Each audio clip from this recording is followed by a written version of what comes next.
Of course, but smart on crime. And we have programs, we have substance abuse, education, and I said to you, we do this for you. I'm not doing it for them, I'm doing it for you and your families. The evidence, the empirical evidence of corrections over the last 20 years has shown, especially in areas that got innovative, was that if we get innovative and we get structure with these inmates and we offer them a disciplined approach, and they meet us halfway, and we can get them to get off their drugs, transition them into substance abuse counseling, transition them into housing, transition them into places where they can find a support network, they are far less likely to go back to their gangs, back to their drugs, back to crime, and we win if that happens, right? That's how we win. So that's why we're doing it, because as I said, 90% of the incarcerated folks are there because of addictions to drugs and alcohol. And I'm not even going to get off on this, but let's just say face-to-face program has become even more important in my mind now than when I started. There's an epidemic of opiate abuse going on in this country. You know it. I'll tell you one thing right now. You have family members, children, grandchildren. You got some old Percocets or Oxys or anything like that, hydrocodone, somebody dentist or doctor gave you a couple of years ago, sitting in the cabinet. Find a safe way to dispose of it. People will break into your house to get it. Your own family will sometimes break into your cabinet or take a few. It's so dangerous and it's so addictive, and these young people don't even think it's real. It's terrifying to me. So we have to really watch that, because that's the part of Yeah, what were they taking at TD Bank? I was going to mention that. Yeah. Molly, which is ecstasy, MDMT, I think it's called MDMA. It's a drug that's it's somewhat of a hallucinogenic and a euphoric feeling, and young people think it's it's a very big part of my presentation. There is no safe dose of Molly. Young people, really of any drug, but Molly, people think it's Molly, that's what they call it. It's extremely dangerous. It raises your body temperature, it lowers your blood pressure, it creates major problems with your liver, your heart, and people can die, and they have died. And 50 kids were carted out at TD North for a show that everybody knows it was Molly in Narrow Island, because that type of music and those age group, that's what draws them. That's the type of drug, and that's my point. We start off the presentation with that because last summer several young people died because of Molly. So we kind of front-loaded our presentation this year on Molly.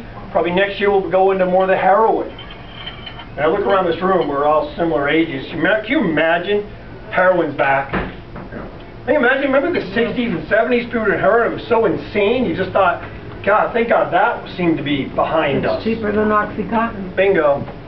You can get a bag of heroin cheaper than a six-pack of beer. And these young people are starting on opioids. They can't afford a Percocet. Just to let you know the street lingo, basically it's $1 a milligram. If you buy a Perc 30, $30 on the street. An Oxy 80 is going to cost you $80.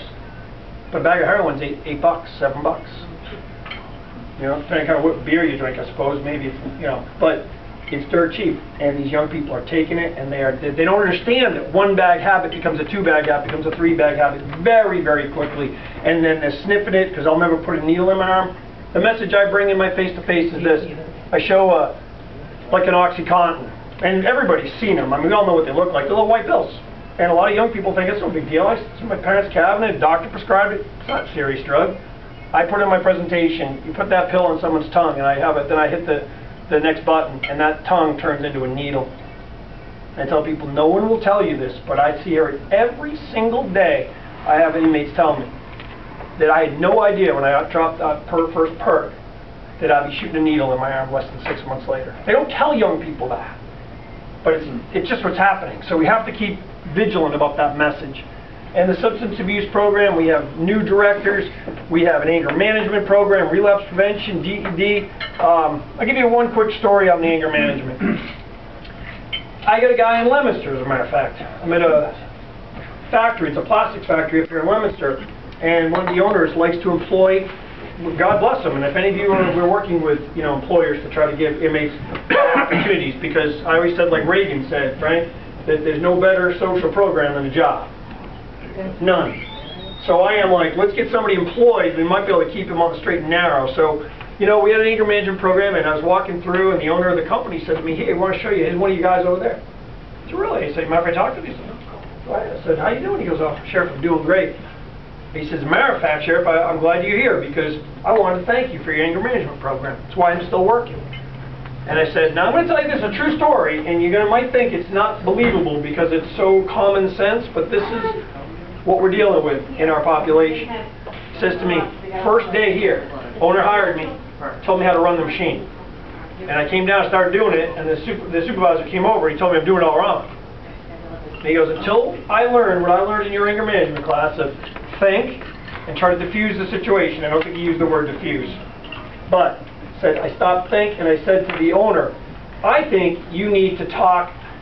He said to the supervisor, I think you need to talk to the owner because he told me a different way to do it. And they called the owner down and he goes, you know what? They worked it out. And I'm still here and I'm supporting my family and I'm doing really well and I don't ever want to go back to prison. And I said, well, what had you done before? He goes, oh, Sheriff, before that anger management class, I would have flipped them off, told them to F off, and I would have just quit. You might say something, nobody would do that. Yes, they would, and that's what they do, because they don't have any coping mechanisms on how to deal with their anger issues, so they do things like that.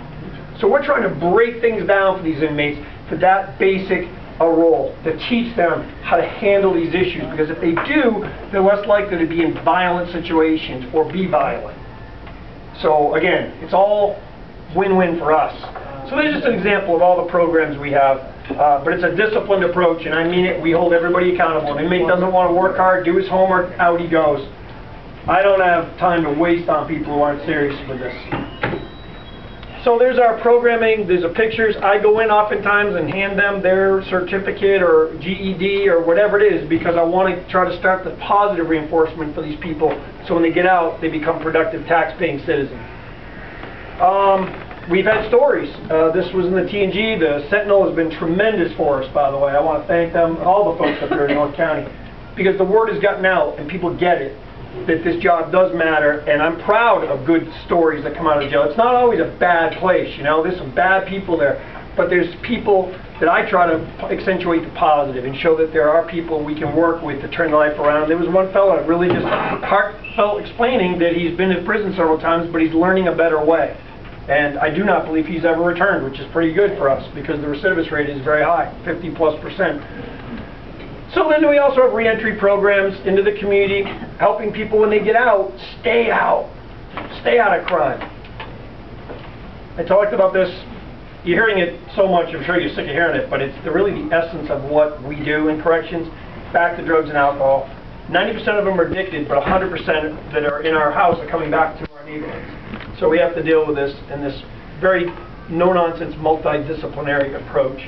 And we always say, you know, reentry starts at day one. And I want to make sure people understand, when you run a jail the right way, people come in, it's over. It's over, folks. You are now focused, and we're focused on turning your life around. No games, no nonsense, no sitting in your cell and just chilling. The idea is now we're going to make you work. We're going to give you an opportunity. Some guys get it, some don't. But that's what we work on. Day one, we had a new orientation unit we're in the process of opening now. And by the way, I'm doing this on no money, and I'm not here to complain about money, but just to give you some idea, I don't know why, history, whatever. I got punished by the governor a couple times, but that was, let's just say that was just a separate issue. But the reality is, Middlesex County's budget is $25 million more than us in Worcester County, and we have more inmates than they have. We have more inmates than Middlesex County. You're a Republican. Well, hey, so I don't want to go into the politics because it was that way before I took over. No, the problem I have with it is this, and I asked the governor this when he did veto some of my funding one time. I said, Governor Patrick, or I asked the legislature, anybody, why are the people in Worcester County, why is their personal safety not as important as the people in Suffolk and Middlesex?